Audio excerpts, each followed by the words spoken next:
Chicago Bulls coming from behind. They were down by as many as 17, and they have defeated the Portland Trailblazers 97-93 to take the series in 6. The last team to win a title in Chicago, the 1963 Chicago Bears, who defeated the New York Giants.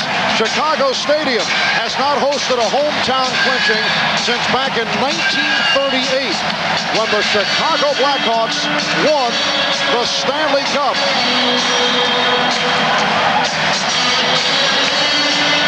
Michael Jordan led the way with 33. Scottie Pippen had 26. 24 apiece for Clyde Drexler and Jerome Kersey. But the Bulls, with a sensational come-from-behind effort, are able to pull it out. We'll be back with the championship presentation in a moment. The NBA on NBC is brought to you by Miller Genuine Draft and Miller Genuine Draft Light, who salute the back-to-back NBA World Champion Bulls, taking the country by storm. Somewhere in the bedlam of the Chicago Bulls locker room, Bob Costa is surrounded by the commissioner, Jerry Krause, the general manager, the principal owner, Jerry Reinsdorf. Get up here, Phil! Phil Jackson, the coach. Go ahead, Commish, with the official presentation of the Larry O'Brien Trophy. 1 is great, 2 is almost impossible. Congratulations, Chicago. It was a great series and a great year. Thanks, Commissioner. Commissioner, a year ago, you gave us the first trophy. I can't believe a whole year has gone by. Last year was satisfying because a great general manager did a lot of things that weren't popular and we won. But this is even better because it establishes the Bulls as one of the upper echelon teams of all time. I can't tell you how happy I am. Jerry, a quick comment on the team you helped to build.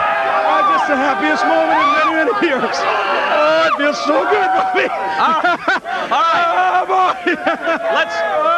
Let's turn to Coach Phil Jackson. Phil, is it possible to evaluate which of these 2 championships required more of your coaching skill? No. These players last year took it on themselves. This year, everybody had to dig it out to win. And this game tonight was typical of a team comeback, and we had to play great team ball to win. How about the lineup you went with during a stretch where you outscored them 14-2 with Michael on the bench? Williams and Hansen, and thank you very much. All right, Bob. Yes, it was a lineup in which we just had to get some energy out there. We were tired. Our defense wasn't stepping up. We needed some energy from their kids, and they came out and really helped us go. I'm sure you'd like to say something about the Trailblazers. Rick Allenman was upset about the notion that either the Bulls win or lose, but the Trailblazers are kind of their foils, and tonight the Trailblazers did themselves proud. Oh, they're a great team. There's no doubt about their team effort. They played better on the road tonight than they did at home, and you got to give them a lot of credit for that, Bob. All right, let's go over to Scottie Pippen, who is nearby. Scottie. Whoa. Hang on, Cliff. Scottie, there had been some criticism of you not playing up to last year's form. You were big in the 7th game against the Cavaliers. You were huge, especially in the 4th quarter tonight. But I've been always able to bounce back, and I think my teammates is a big part of that because they've always been behind me and helped me, when the critics were down on me.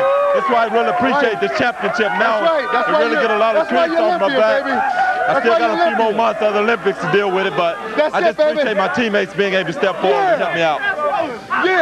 Horace Grant, the nucleus of this ball club is very young, averaging around 27. I know you're basking in the celebration here, but this team could be a very, very good team for a long time. Oh, definitely. We're a very young team, and we have some young players on here. And we just went out and took it. Yes, baby. Woo! Bobby, a big three-pointer in the middle of the run, and then you stripped Kersey underneath. That was part of a run in which you were on the floor with some unlikely teammates in a 14-2 stretch. That's what we prepared the whole year for, Bob, and we just hung together down 16, 17 points, and this guy carried us home, but we needed a little momentum shifter at that time. We got it with the three-pointer, and it's great to be a part of it. Michael, you told me the other night in Portland, this one would be more relief. The other one was exhilaration. You still feel the same? It is, man. It's just so gratifying for me personally. You know, I went through a lot of hard times this year, but I stayed strong. Everybody supported me. We played well today. I'm glad for Bobby Hansen. He was the only guy that didn't have it. I'm glad for him. There were stretches in the playoffs where you had to carry your team. You were the high scorer again tonight, but you got help, especially from Scotty. Everybody contributed. Scotty was a real big emphasis in the third and fourth quarter, and I had a rough first half, but these guys carried us, and I was able to get in there in the fourth quarter and help pull it through. So it was a good team effort. I think, Michael, we've got a package here of some of the baskets you scored down the stretch. From the time that Pippen's three tied it at 85, you and Scotty got all the points. Yeah, we played well. We were able to 1-2 combination all year long. And I've always said that, Scotty takes pressure off me as much as I take pressure off him. So, we played extremely well down the stretch, both of us.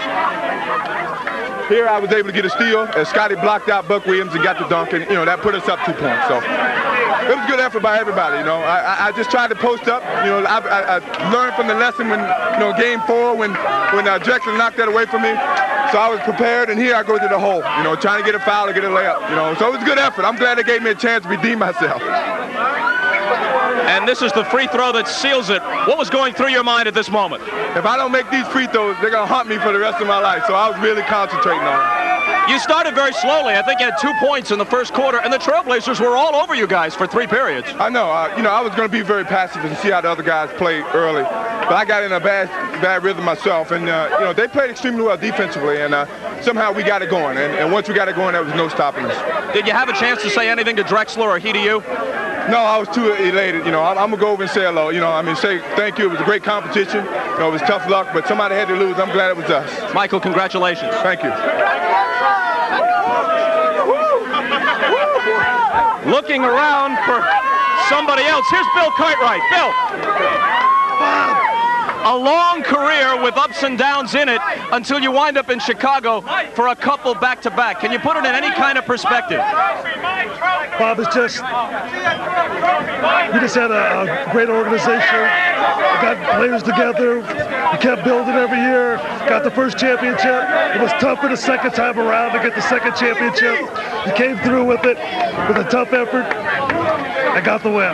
Bill, congratulations. John Paxson is somewhere in the vicinity, I'm told. Where's Johnny? B.J. Armstrong. B.J., slide on in here. How you doing? Tonight, you were part of that lineup that really turned the game around. I mean, Portland had a 17-point lead in the second half. And with Michael on the bench for a while, you were in there, Hansen was in there, Williams and some others, and that's when the 14-2 run happened. Yeah, we did. We had a great run, and we just tried to get our energy up, get some easy transition buckets.